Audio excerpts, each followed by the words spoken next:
Hey everyone, it's Valor here. Today I'll show you how to remove the green screen in CapCut, well, with Chroma Key to be more precise. Let's open CapCut and go into the project.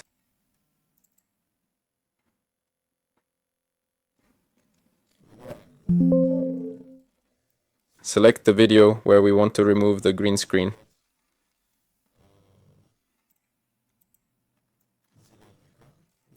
Yeah, let's trim it.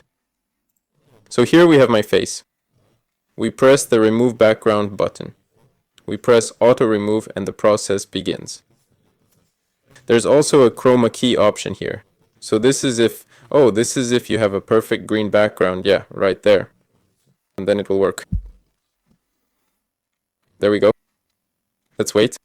And it automatically removes the background. It automatically found me. Oh yes. And you can also select Chroma Key here. There you go. That's it. That was Valor with you. Leave a like and subscribe to the channel. See you later.